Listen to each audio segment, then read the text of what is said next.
Yes. Or will we be? I wasn't. Yes, we are. Great. You're my Robin Forster reminder about recording. Yes. I'm just keeping to check my emails to make sure we've captured everyone.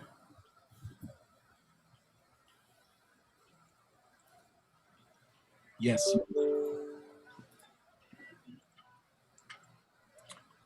Robin, she's working on that.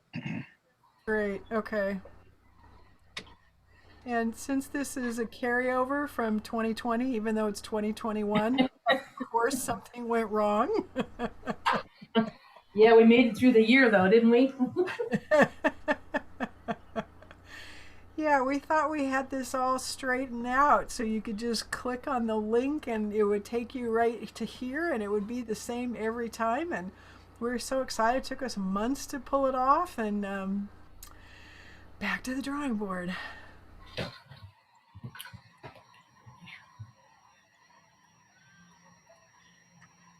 That's okay. With recording, people can watch it anytime. That's true. That does make it nice. Just go into the YouTube channel.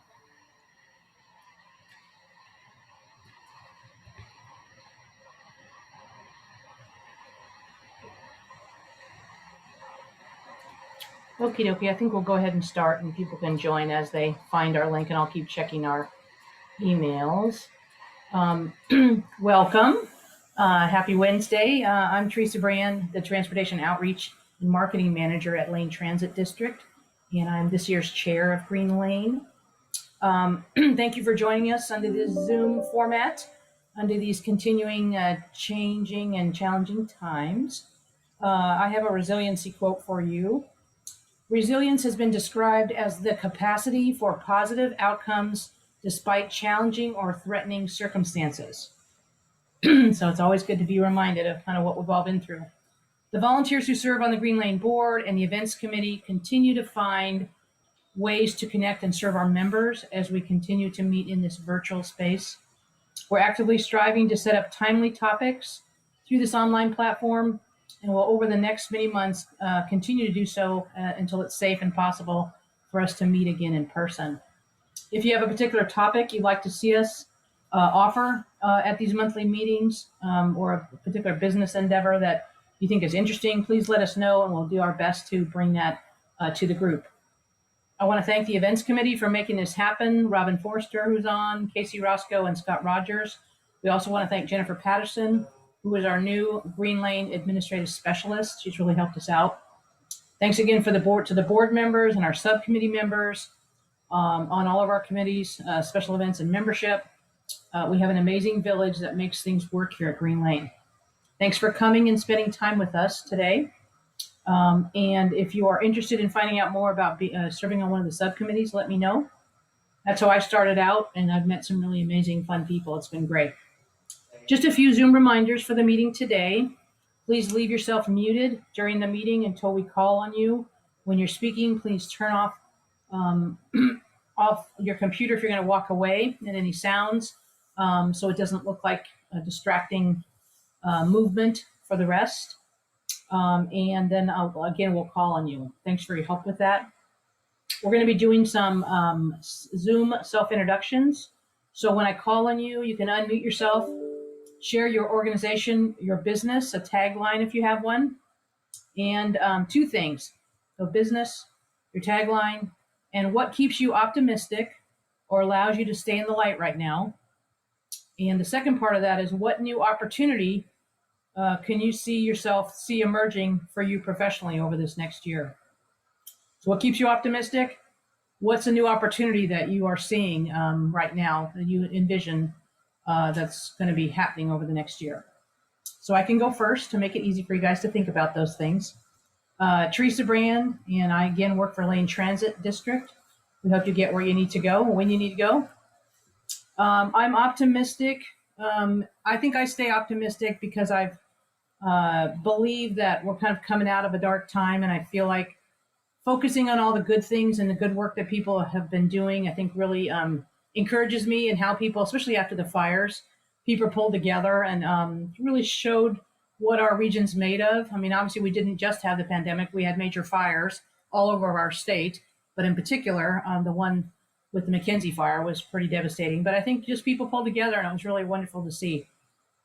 New opportunities. I think I'm continuing to learn a lot of new things, and I think that helps me be better at my job. But also, I think it creates new pathways in my brain. Sometimes, not that you think you know everything, because I totally do not.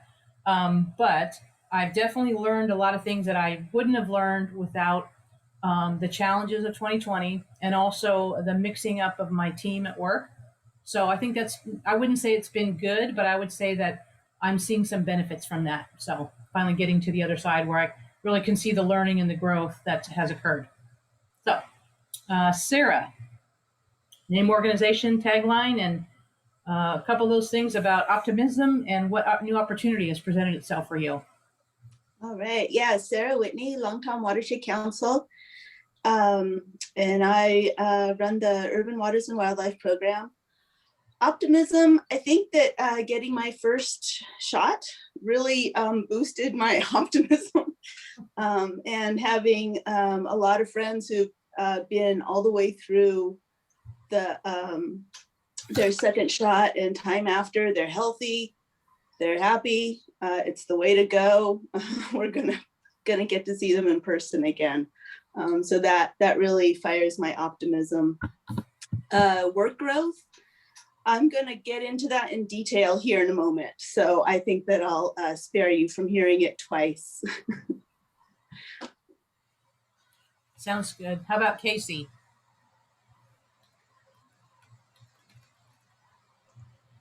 Man, my optimism is my kids. That's just an everlasting, always my optimism.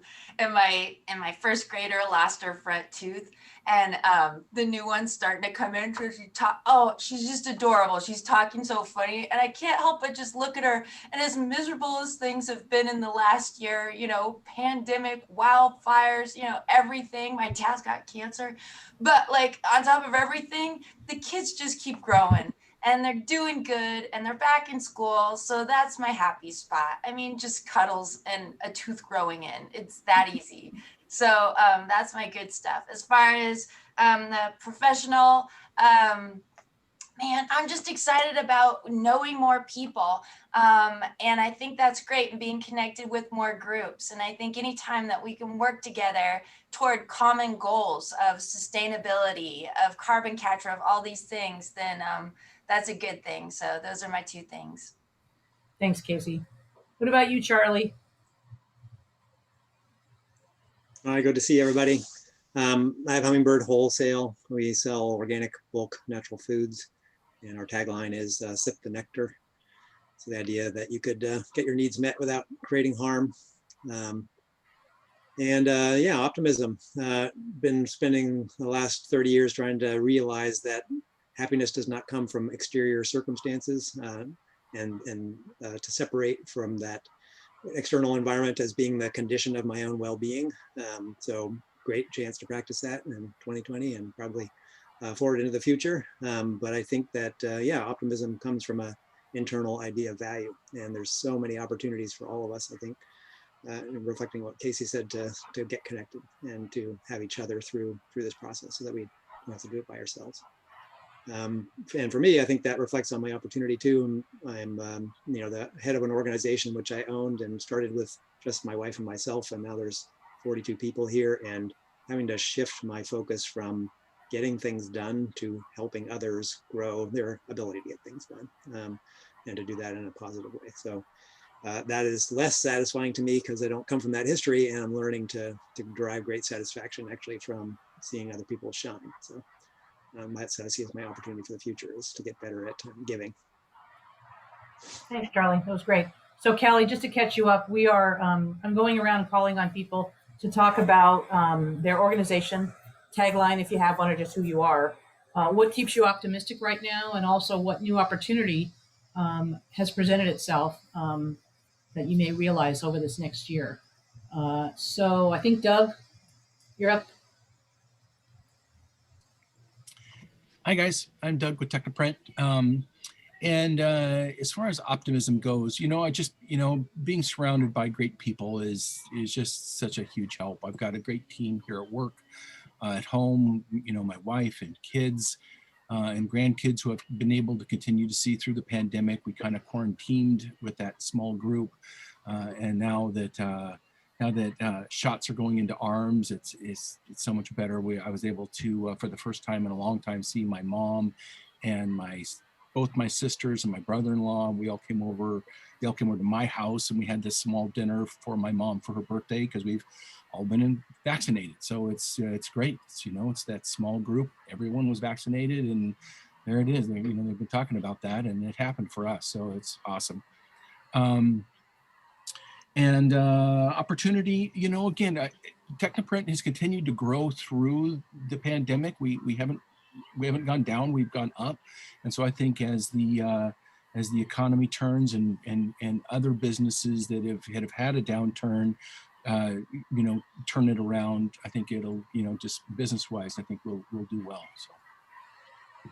Thanks, Doug. What about you, John Olson, and your wife? You got to unmute yourself. You guys got to unmute. We can't hear you.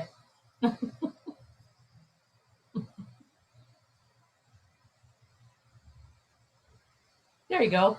There we go. So both of us are retired. I was a research professor at the University of North Carolina for many years, many decades. And in general, I'm optimistic. I think the pandemic has tended to make more people aware of their surroundings. And I think this will be good for business in the long run as people think of ways to exit the pandemic and get on with their business networks and what have you. And I write. So, and writing is a solitary pursuit. So I've had a great time during the pandemic because hardly anybody bothers me. Oh, that's so funny. Good for you. What about you, Callie? Hi, everybody. My name is Callie Cardis. I am a communications specialist at eWeb. And I just started there in January. And being there is making me feel really optimistic, I think, because we just have an incredible staff of people who really care about our community and our environment, and have responded feverishly to both the pandemic and the wildfires that we experienced last fall. It feels really good to be part of an organization that is investing in our community's recovery. And also my theater community has really come together over the last year. I was 4 weeks into directing a show at the Very Little Theater when the shutdown happened, and was heartbroken to lose that creative outlet in that community space. And a lot of us have really come together to create digital offerings and really pushed our creativity, and it's been great. And I just wrapped up recording a play that I wrote and directed for the Majestic Theater in Corvallis that will be performed over Zoom. And so those kinds of creative opportunities have been really satisfying and helping me stay positive. And I'm really looking forward to being able to perform and direct for live theater productions again soon. Awesome. Yeah, thank you so much. How about you, Richard? I'm Richard Sugar. I'm with Two Form Architecture. Our tagline is one people plus one environment equals Two Form Architecture. What keeps me optimistic is that we have a great diverse body of work that we're currently working on, and meeting new clients and doing the diverse types of work has been exciting, keeps me optimistic about the work that we do, and I truly love it. And I'm also really fortunate to have a great group of people that work in the office that make coming here fun every day, to be honest with you. And for new opportunities, every project's a new opportunity, and we're always looking for them. But it's not just any new project or new opportunity. I really judge the quality of the type of work that we do, not based on whether it's flashy or high design, but really the client, what it's like to work with them, what their mission is on the commercial side and on the residential side, how engaged they are in the process, and how what the dynamic is regarding the relationships. Because in the end, our enjoyment and what we get out of life is really based on relationships. So that's it. That's great. Robin, did you go? Okay. Like I wanted to see somebody. Hi, I'm Robin Forster, as most of you know, with Feel So Alive, and also fishfriendlycarwash.com, because it is the season, and we all know that what goes in the storm drain goes in the rivers, and who wants to eat and drink that? So we have some better alternatives, the city does. And also what has me optimistic is that we are getting ready for lake kayaking season. So pretty exciting to pull that community together of folks who like to go paddle. And for some of us, since it's been the COVIDian times, it's time to lose some weight and work on our flexibility and our squats so we can get in and out of our kayaks. So anyone who's interested, let me know. And this is also Earth Month, which I know we all know, but just wanted to bring that up. So that's pretty exciting, and it would be nice to hear maybe at the end, Teresa, what folks are doing or what events that they know of that are happening, because it's a little strange again this year for Earth Day. Yeah, good point.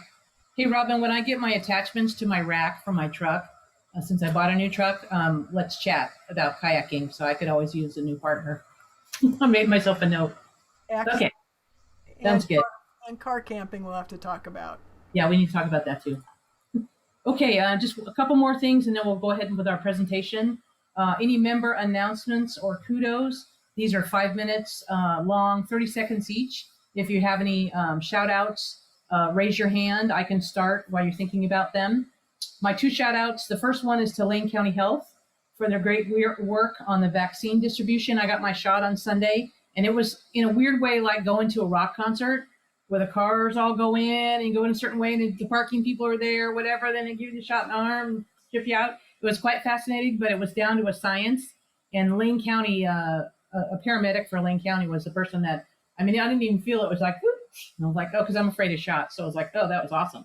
So anyway, that was pretty awesome and just well organized. And they're doing amazing work. And we've been working so hard this last year.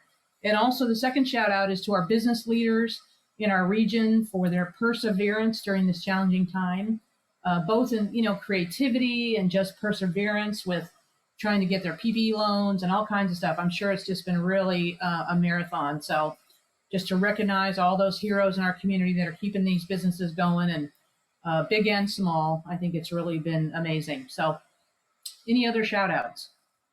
Robin. I do to the chamber. They sent out an email when the WIT was doing inoculations, and we were able to get in. So we got the J&J shot. Total fluke. Was one of those, oh my gosh, this actually happened, because I was not feeling optimistic about getting my shot. So thank you to the chamber for being on top of that and being so involved with the community. And then the announcement is the Feel So Alive Informed. That's going to be happening, our program tomorrow at 1 o'clock, both on our Facebook page and YouTube. And I'll probably try something new, so it may go even other places. And I have a woman who wrote a cookbook on Creole cooking that she learned from her mother and grandmother. She's actually a financial consultant who is going to be on, and also a friend who is a civil engineer who's actually a fitness, corrective fitness person, and she's going to be on. So it's going to be pretty fun. That sounds great. Any other shout outs? Doug. Yeah, I'll put another shout out for Lane County Public Health also.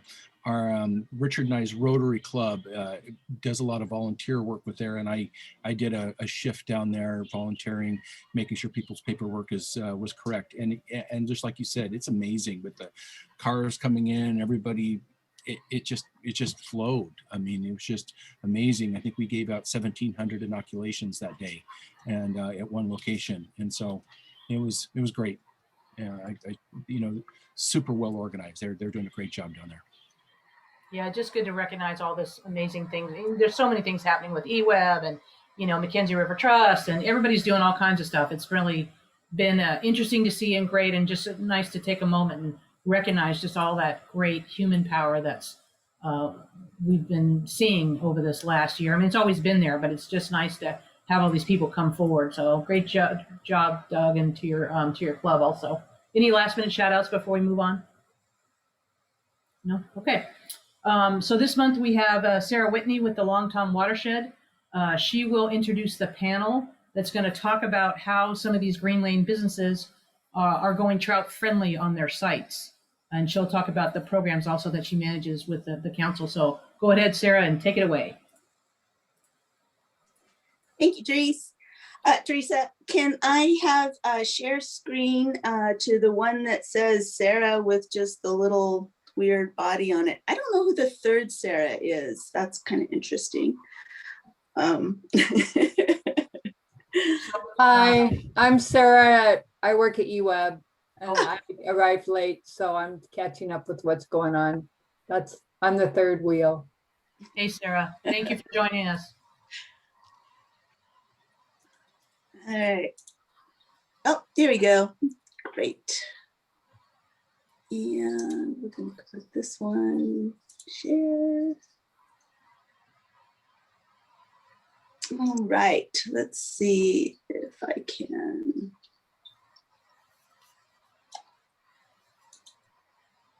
Go into presentation mode somehow or other.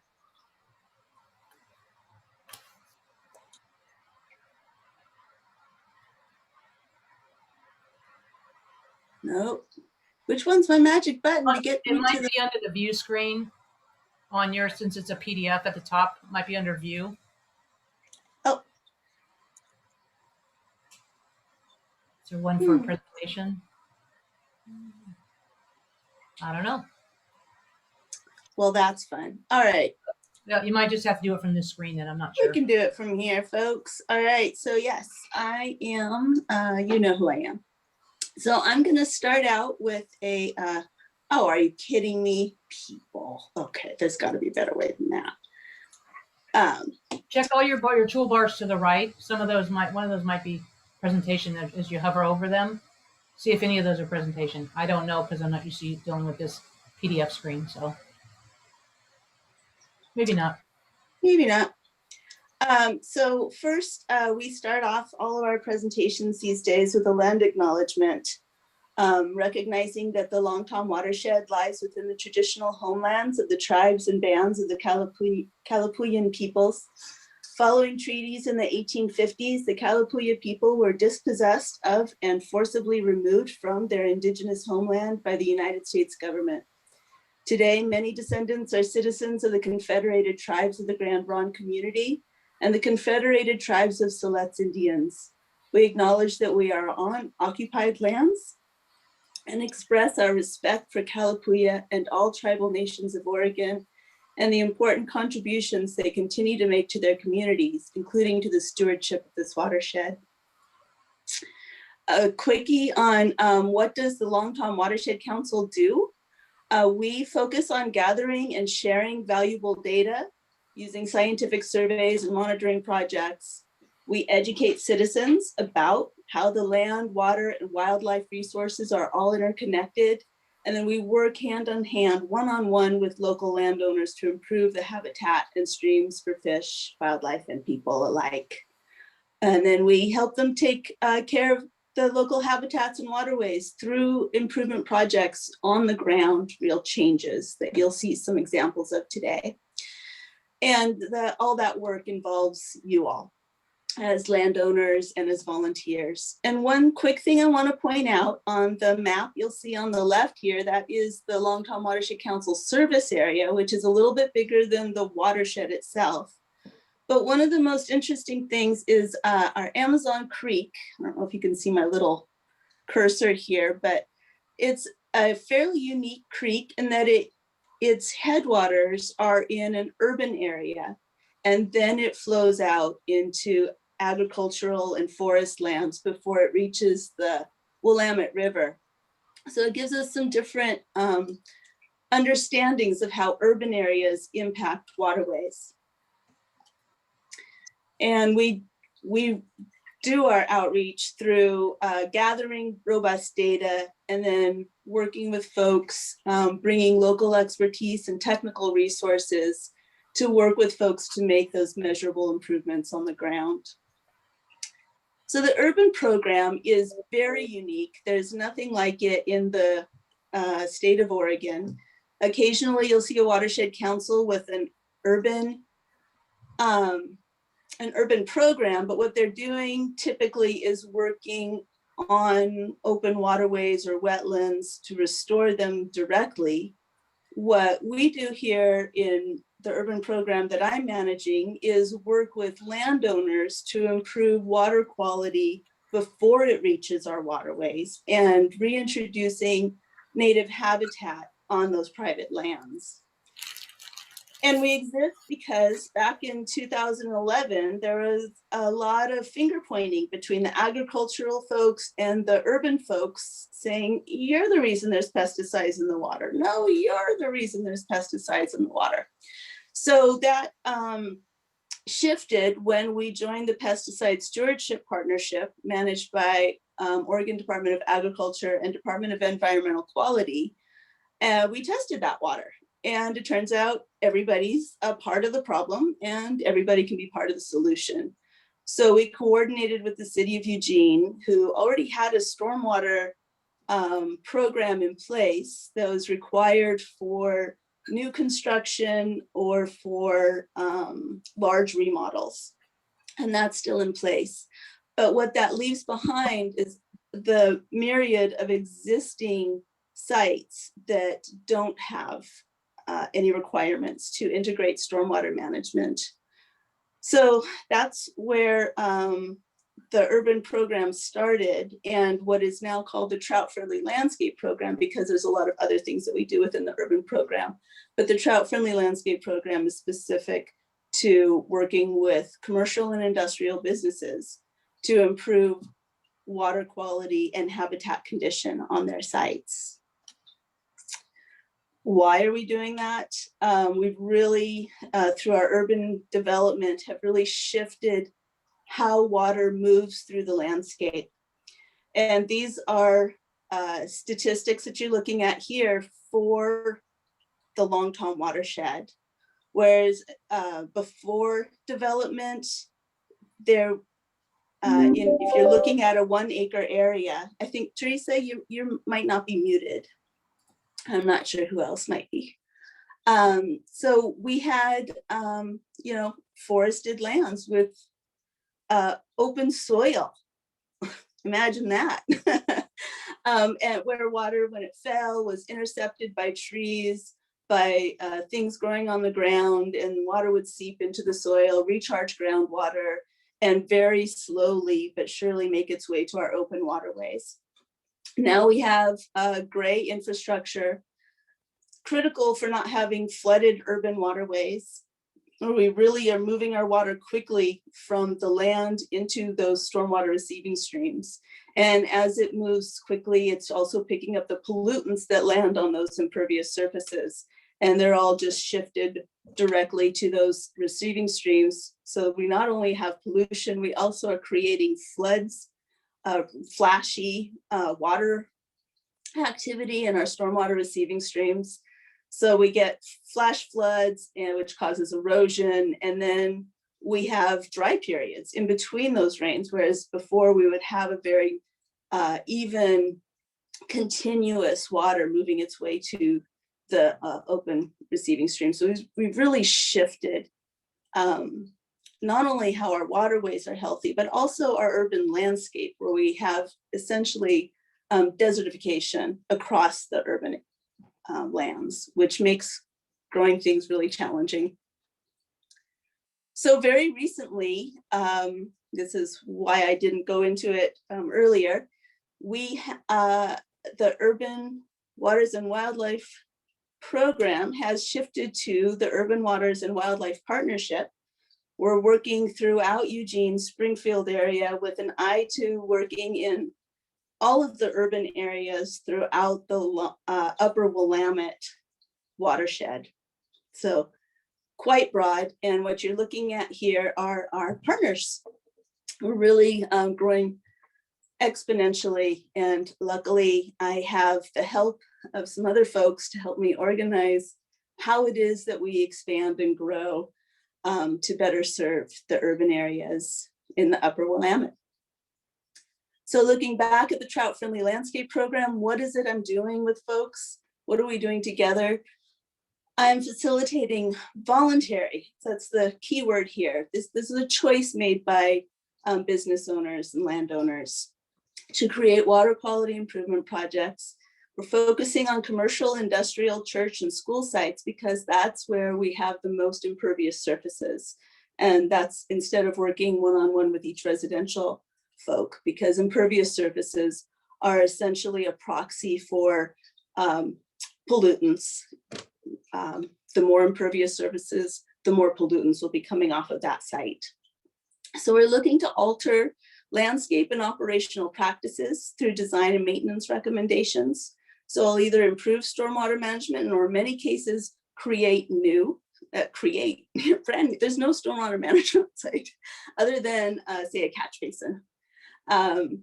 We're looking to reduce pesticide, fertilizer, and outdoor water use in general, increasing tree cover and native plantings, improve soil health, reduce impervious surfaces and lawn areas, and look at how to maintain a clean site, which might not be intuitive. And then I stick with people for 5 years at a minimum past installation of a project. And GreenLane has been a fantastic avenue for reaching people who are really engaged and wanting to be good stewards of the land. So I have partners from GreenLane listed here. I have a ton of partners, but these are just the ones from GreenLane, which is a lot. So I have partners from the public and nonprofit helping you in the program areas, City of Eugene, EWEB, Mackenzie River Trust, WREN, Friends of Trees, and Brings Rethink program. I have GreenLane business technical partners, Arbor South, DLA, Pivot, TBG. Sometimes those folks are bringing projects to me. Sometimes we're working together on projects. Sometimes I'm working with them on projects. So there's a lot of back and forth in there. We have a bunch of folks that we're working on, that we're looking towards a project. LTD, Santa Pac, Civic Stadium are all on the list. Get to you. I have design concepts for Cornerstone Housing, Meridian Building, and Glory B. Pledge, we have a Trout-Friendly Landscape Pledge, and that is where a site already has a site that would, or landscape that would, that meets the Trout-Friendly Landscape goals. So I don't have to help them at all. I just give them a sign and kudos, show, yes, you are doing it. Bring and Hummingbird Wholesale are my 2-star examples. We get to hear from Hummingbird today.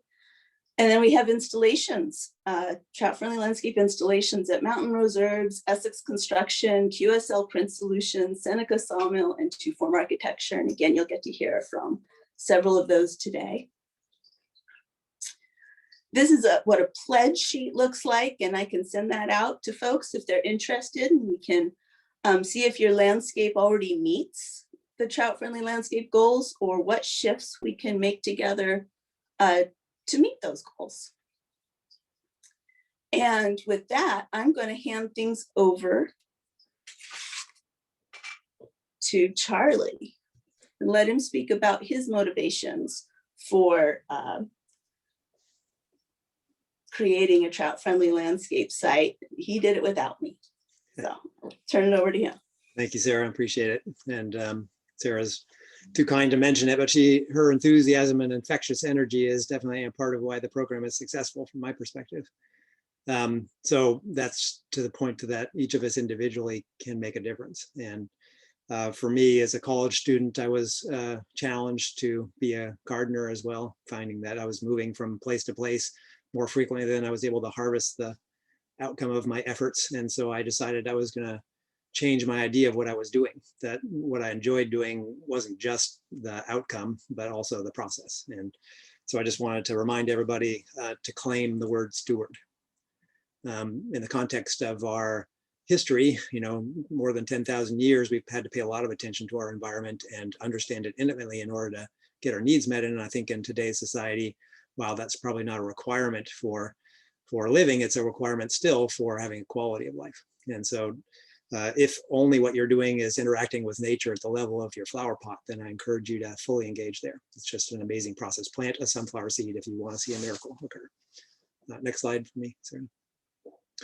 So it might seem overwhelming, especially if you're sustainably oriented, to think about the scale of the problems that we face as a culture that is somewhat removed from our natural environment and maybe somewhat ignorant of the processes that function there, that support our well-being, provide the air we breathe and the clean water that we have, and the natural resources that we benefit from.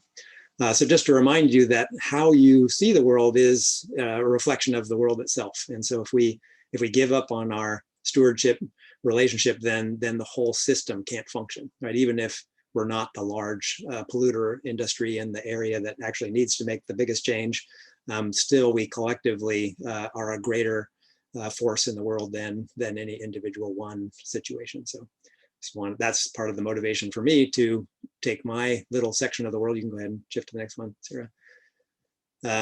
To engage, right? So here I have a probably about a 2.5 acre section of commercial land. I don't know if you're familiar with commercial landscaping, but it looks a lot like lollipops in the desert, where you got a singular plant, no living thing underneath it. How do they accomplish that anyway? Turns out there's a tremendous amount of chemical use in a commercial landscaping environment. And the reason for that is to save money, right? It's less expensive to apply a chemical that guarantees the end neat result than it is to do some of the more creative things that I do on our landscape. So one of the goals that I have is to keep things making value. So obviously in nature, there is no such thing as waste. The trees that fall on the ground aren't needing to be vacuumed up by the city and put it and dumped into a large pile. Some of they actually create value for the tree itself, conserve moisture, allow earthworm habitat, keep the plants down underneath that tree so that it can compete less with other things. So just trying to utilize those natural practices. Encourage you to study permaculture if you want to know more about those kinds of patterns. So I've done that. We don't use any chemicals on site, not one, not even within the, well, that's not quite true. Within the facility, we use chemicals, but they are as best as possible ones that break down into natural materials. So on the landscape, it's a real challenge. It's a pretty big scale that we're working with here. I think there's 2.4 million gallons of water that come off of the roofs of the buildings on the site. And so all of that goes into stormwater treatment before going into the drainage lines. And as a consequence, there's a tremendous amount of growing space here to manage. And I have done that by myself pretty much over the last 6 years. So creativity required. I get free leaves from the city. They suck them up and then kindly enough dump them for free on my property. We get 3 to 4 large loads a year, and I pile that in a mulch 6 inches deep on our site, and that lasts a couple of years. If I don't get to it in a year, it still is pretty good in that second year, but by the third year, I'm getting a lot more weed growth through that. Also is tremendously fertile, so I'm not fertilizing at all with that addition of the leaf mulch. I did get some advice from some native plant specialists that putting leaf mulch on native plants isn't necessarily what they're looking for, and they were recommended instead the ground up chippings from tree work. I found that to be not as successful in suppressing weed growth So I'm now mixing. 1 year we'll put on leaf, and then the next year I'll pile up a bunch of chipped material, and that seemed to work really well because the leaves really are good at suppressing the pea growth. Some years when I didn't feel energetic myself, I hired the University of Oregon's Women's Ultimate Team to come out and spread the leaves. And it's amazing what can happen when you get 8 conditioned athletes who have yet to have learned how to spread leaves on the landscape. So it turns out there's relationship opportunity in managing a landscape this way. It's not the in the dark of the night spraying out of a backpack spray or the chemicals that no one wants to really know they're part of that popsicle landscape. The practicing just one more thing to say is that there's a tremendous amount of bird life. You can see in this picture here that we're just on the other side of the railroad track. So right next to our landscape is a vast swath of herbicide managed gravel. And the benefit of that is they don't really care what happens in my landscape. And the downside is that they're tremendously impacting my landscape with their practices. A lot of weed activity on their side that then makes it harder on my side to manage the weed part of it. But the number of birds that are active in this, just this section right here, is just really, really heartwarming. So it's wonderful to see. Next slide, please. Sorry. So this is just a picture that shows a variety of activities occurring in one place. What's behind the tree is a 1,500 gallon water tank. So that it collects, you can see that white pipe next to it on the right, that collects water off the roof, and that water is used for cleaning out compost buckets. And so it's not being used for watering the landscape. It's way too small to manage the scale of water that we need. But it allows the use of, so all of the food waste in the building that comes from it, we have 2 incubator kitchens and hummingbirds food waste, which is a more dry material, plus individual kitchens that are used for lunch preparation. And so all of that food waste goes into that wooden bin you see there. In addition to, the city of Eugene has the Food Not Waste program, and they started out taking paper towels from kitchens and bathrooms and then decided that was not sanitary, and so stopped taking from the bathrooms. And so instead we are composting in those the paper towels, which are a perfect worm bin environment enhancer in addition to the food waste. So we pile layers of the brown paper towels, and then we pile of food waste in there, and then we use that as fertilizer in the landscape. So I'll dig out one side, and then 6 months later, the other side will be ready, and we switch and keep going that way. So all of our food waste on site, it's either going into this worm bin or into the Food Not Waste program that the city is providing. So the whole goal is there is no waste. If you can imagine, where does waste go? How does it become waste, right? We think of it as gone, but I'm pretty sure it doesn't leave the planet. So therefore, there is no waste. And it's just about thinking about where those cycles of flow create the best value. So a landfill is probably not a high value end result for a lot of what we consider to be waste. So how can we prevent that from happening? So by stacking functions, by having multiple values that happen, we get the best benefit, and also we become stewards in the best way that I can think possible. I think that's all I have in terms of slides. Is that right, Sarah? Oh, one more. That was the point I was just making. That silver tank you see there is another waste prevention, where we're filling up that tank, and that one does go to use in the landscape. I had planned to use it for toilet water flushing, but the $25,000 required filtration equipment to use it for that way, so that the water can be actually drinkable in the toilet, was beyond my means. And so that's something that I look forward to doing in the future. Maybe if the regulations become a bit less strict, I can use that rainwater that way. So that's what I had to share. Thank you, Sarah. Thank you so much, Charlie. That's fantastic. I learned a few things there too. So next I'm gonna introduce Richard Sugar. Well, you've already been introduced to him. I'm gonna turn it over to Richard. We see here a before slide, and we'll get to see an after slide next. Richard, take it away. Hi. So about 5 years ago, I took ownership of this building, and I had been working. I've been in the building for over 10 years, and the front, as you can see, had asphalt and some plantings, and the asphalt was coming up. The plantings were deteriorating. There were some tripping hazards, and I knew that I needed to do something with the front of my office space because for many reasons, but largely for clients too. And so I know I didn't really want to just go over it with more asphalt because of how poor that is to the environment. I knew that doing some type of pervious pavement was something I wanted to do.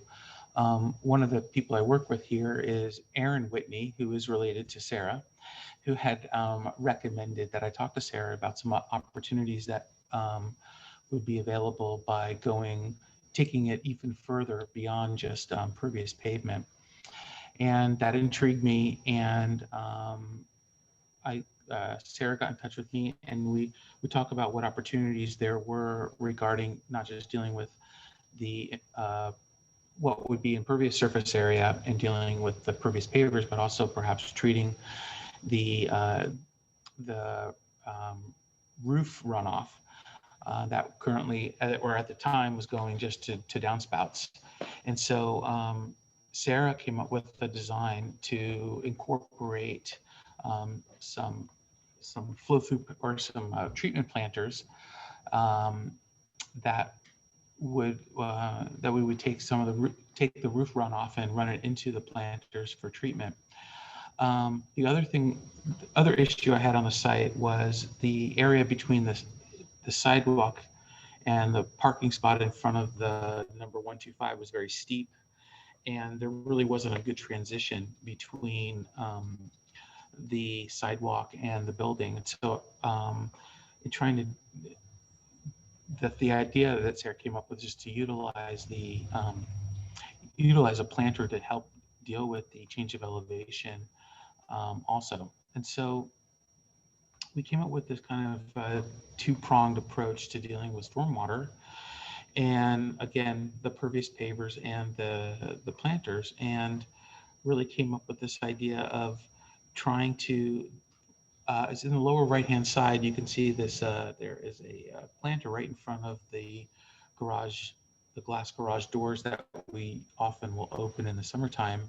Right behind that also is a working space. Often I use it for meeting with clients. So I was able to take something that was utilitarian and make it a real attribute to an amenity to my office. And we created a bridge that went over the planter, and it turned out really quite nice.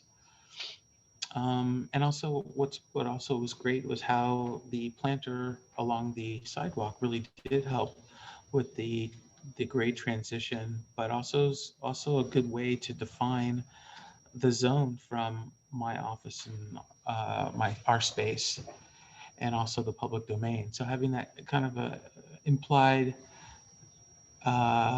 clarification about public and private, what I thought was also beneficial to the project. And I've been super happy with it. You know, one of the lessons learned was after this had been done, I had the roof of my existing space basically had a huge failure, and I had to completely replace the roofing and the substrate that was underneath it, as well as the insulation. And so having had to redo all of it, I wasn't able to run all of the stormwater that was on the upper roof level down into that planter space. But that's a lesson learned, but nevertheless, I still feel like I've got an amenity that is contributing to the environment. Anything else you want to add to that, Sarah? Well, I think that's one of the benefits of me sticking around for 5 years after installation, because things happen. So we're in a transition zone now. If you walk by here at this point, the planters need to be replanted, but we're going to get there. And I've been really happy with how the impervious or the permeable pavers have held up. They're doing really well. And I think they're gonna last at least a decade, if not longer. So I think it's a really positive project in transition right now, but it's also a way to because of working with an architect's office like Richard's, I get an opportunity to educate the clients that come to him and the huge number of engineers and other landscape architects and help them think differently about a site. And as Charlie mentioned, stacking functions. So we're going to get back to stacking functions here momentarily. Thank you, Richard. That was great. A quick moment here with Essex. Jody couldn't be here to talk with us, but she wanted me to share a testimonial from her. She says, which is going to be really weird for me to talk to read this out, but here I go. She says, we're so happy we decided to take the steps necessary to create an official trout-friendly landscape. We love our beautiful and edible landscape. What makes it even better is that we know we are diverting pollutants from the stormwater system and filtering them in a more natural way. We're sincerely grateful to Sarah and the Longtom Watershed Council for guiding us through this process and providing regular follow-ups. I do. I keep following up with you folks. Next, we're going to move on to Seneca Sawmill. And this is, to date, my largest project, and it's been really fun. And continuing to work with really large industrial folks because Seneca took that step to work with me. And as business leaders in the industrial world, I think that they're going to, they already have opened up the doors to working with other large industrial sites, which has been fascinating. So when I came on to work with Seneca, they had very recently, here on the lower right is a very small section of the, I think it's 70 plus acres. Casey will correct me here in a moment, I'm sure. But they created a new space that was all natural area. We're out 99, right? So there's not much natural left out there. It was impacted land. And they changed it into a large scaling yard, which means that there are large piles of logs there year round, and over 80 trucks a day come onto this site and take off the logs, and they need to be irrigated there. So not only do we have regular truck activity, we have and the rain that falls and moves those pollutants, but we also have the logs sitting there that get watered year round. So that plus some other, what we call processed water, it needs to be managed on site. And so as you may imagine, sediment loading is a huge thing that we need to manage. And sediment is the carpool of pollutants, meaning that dirt readily picks up heavy metals, petrochemicals, and tire dust, which is a new known pollutant that if you want to know more about, please let me know. I'm happy to talk to you about it. But they have, to make sense of the pictures that you're seeing here, this is a long linear ditch that comes into an open area that they're calling a pond, but the grading is such that really it functions more as a constructed wetland. So they initially came in and they seeded and they put in these rockways that were intended to help move the water. But we changed how those work so they function better in a way to drop out more sediment. I also had them put these large concrete blocks that were a language that they already used on site for a lot of other things. And we placed them all the way around the scaling yard, right next to each other. So when water sheets off of the scaling yard, it's stopped by those blocks and then it slowly seeps through. So that means that sediment is building up on the inside of those big blocks. and can be scooped up by their machinery pretty readily. I also had them put a big sediment drop in here that you'll see a picture of, that is sized such that their machinery can come through and scoop up that sediment. You'll see what I'm talking about in a moment. And then this big wetland area, and this is also that big wetland area here in the lower left, excuse me. We created an enormous forebay so that because this whole wetland area just kept getting inundated with sediment and pollutants such that it really couldn't thrive and it couldn't manage the dissolved pollutants very well. So I am going to hand it over to Casey now to talk about how the motivations and how the project's doing now. Casey, take it away. All right. Well, first of all, thanks, Sarah. We've just had so much fun with this. So just to be really brief, we were just going to be expanding our log yard. And in doing that, we knew we were going to have more blacktop. And so we knew there was going to be more runoff. So how do we deal with that runoff? That was really kind of like, okay, great. What is it that we're going to do? And so it's been so much fun to work with Sarah on this project. So as you guys saw, we created this little meandering stream with the little kind of piers, rock piers that make the water go back and forth. So it slows down and all the sediment comes out. I swear I want to go inner tubing on it. It looks like a riot. But then on top of that, you guys saw we had the, it was dirt and it was all carved out. Well, and then we had the folks come with the slurry and put all the different kind of plants on there that Sarah said would be perfect for it, including this middle picture where you see the willows growing. I mean, those willows are already so high and they're adding so much to that project, especially as far as keeping that water cool. And so that's kind of fun.